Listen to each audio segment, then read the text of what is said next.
members of the minority group in Parliament are unhappy with allegations of bribery and betrayal leveled against them by some party officials and supporters.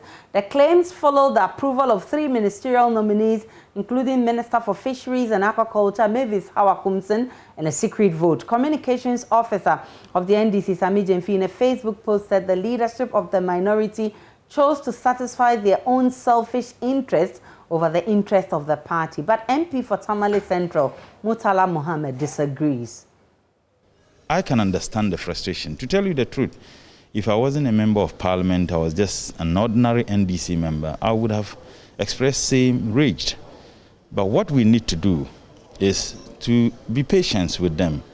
I do know that some of our friends are also frustrated that they have been attacked unjustifiably. I never voted any of them. But were you shocked to realize that some of your colleagues voted in favor? I was disappointed. I never voted any of them. And if they bring them a million times, I'm not going to vote them. I don't have anything personal against them. But I think that they are each unfit to be ministers of state. Some of them lied under oath. So I can understand the pain, the anger of our rank and file. If they didn't love the NDC, I don't think they would be worried. They loved the NDC. Some suffered for the NDC. We are members of Parliament. I was scandalized that some of them got more votes than the number of MPs that the NPP has. Commission obtained 60%. 24 of our members voted for Howard Compson. Right. It's absolutely preposterous. And I find it extremely difficult to comprehend. So you have betrayed the party, is that what it is? Well, if we failed to do what the rank and file of the party expected us to do, we should not be run away from blame. So what we just need to do to let them understand there are several opportunities. Because I believe that when we in the elections of the Speaker, we were hailed, we were praised. The rank and file praised us. So when we do something that they are not satisfied and they are condemning us, we need to take it in good faith. And they are asking for a total overhaul of the leadership of the minority. I think that is far-fetched, and I don't know what blame. And even Sami Jemfi made that point. Yes, that is where I disagree with him. I don't know the basis on which anybody will be demanding a total overhaul of leadership. Because one, the leadership, how many are they? 24 members of our side voted for Howard Compson. 24. About 8 members voted for Kujopon Nkrumah. And about 5, I think, or 4 voted for the Minister for Agri designate.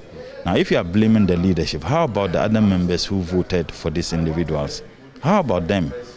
I think that all of us should take the blame collectively that we have disappointed the grassroots, the rank and file of the party. They expected so much from us.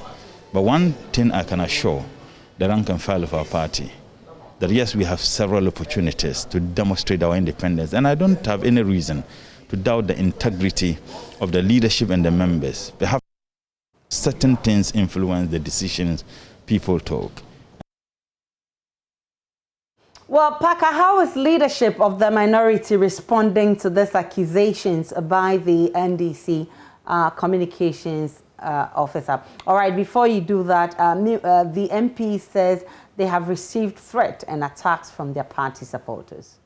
The painful aspect of it is that we are all being blamed. And I know in the heart of my heart, I never voted them. I know in the heart of my heart that no one will dare attempt to even come to bribe me to do something that I wouldn't want to do. But we are all blamed, and we need to accept the blame. I think that this idea... But you take some bribe, some of your colleagues did take bribe, because it's also a rumor. Well, I doubt. I don't know. Nobody can bribe me. I mean, everybody, those who know me very well in our politics, you can't even attempt to bribe me, because if you come, I will expose you. I will expose you. If anybody attempts to do that, I will expose you. I have been talking to people. Some will call and tell you that God will punish you people. You know, you just have to listen and let them understand that they need to... So you have received... Oh, I've received... Not personally. I have received a lot of attacks. Maybe perhaps to a very large extent, maybe my conscience believed that I wouldn't do such a thing.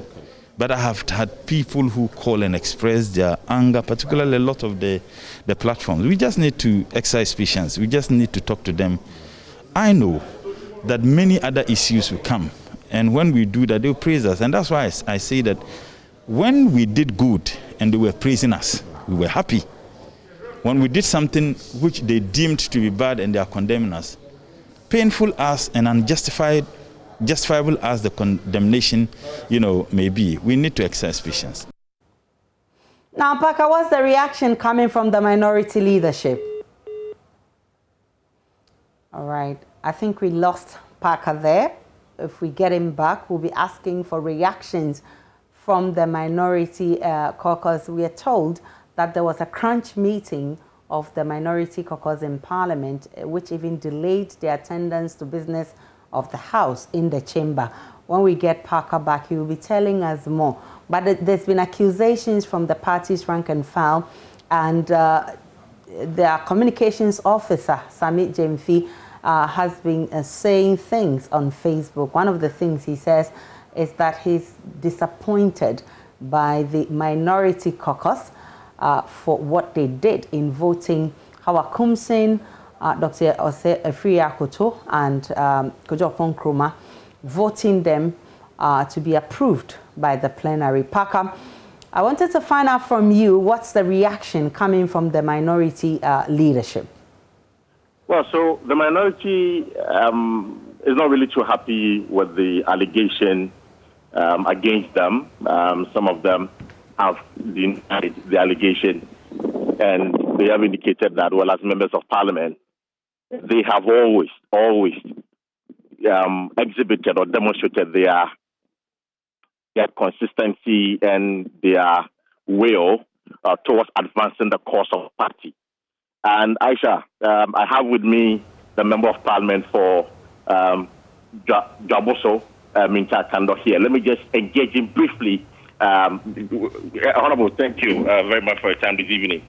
Now, the allegations against you, I know some of your members are not happy. They have raised concerns that is not true. For you as a member of parliament, what has been the reaction among your colleagues? Well, it's quite painful when such allegations are raised against you without knowledge, without any iota of truth. I, to a large extent,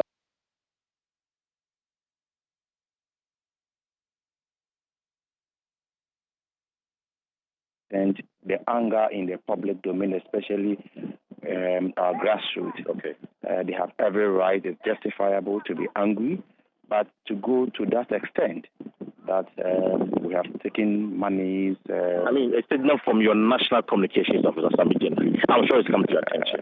Well, I have seen statements to that effect. Whether or not it's coming from him or not is another issue. It's on his Facebook wall. I can confirm to you that it's coming from. But I think that we should all tread cautiously.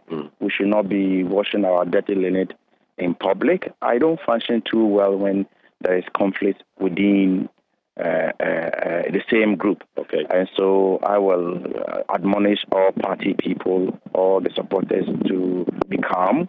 I think that we shall overcome it. Now, finally, I know that the National Executives also are not happy with you. That's the question you picked up. And because of that, today they were here to meet the caucus, the NDC caucus. What can I say about the meeting they held there? Were they here to penalize you? Well, unfortunately, I couldn't attend the meeting, and so I do not know who participated in the meeting. But of course, there was a caucus meeting. I was not part of it. And you don't know the agenda of the caucus meeting? Well, the agenda was not published before the meeting. I mean, so it was an emergency caucus meeting. So the agenda was not published before the meeting, and unfortunately, I couldn't make it, and I have not been briefed here. So I don't think I have the capacity to comment on the. But finally, for me, the allegation about some of your colleagues voting in favor of the three nominees for you, what do you make of it? Because that is where some say that you betray the trust of the party supporters. Well, that's why I've already indicated that as members of parliament, we represent the people, and we should be seen to be doing what the people want, not to be doing what we want. You understand? And so, if the larger population or the larger group thinks that, look, these people shouldn't have gone through, and they go through, they have every right to be angry. But did you take money because that's been the allegation? Not at all. I've already indicated. Not at all. Not you at all. Didn't take $20,000. I have never heard anything. In fact, it is only today when I came to Parliament that people were joking about it at the FOIA and all of it. But nothing, absolutely nothing of that nature that I am aware of.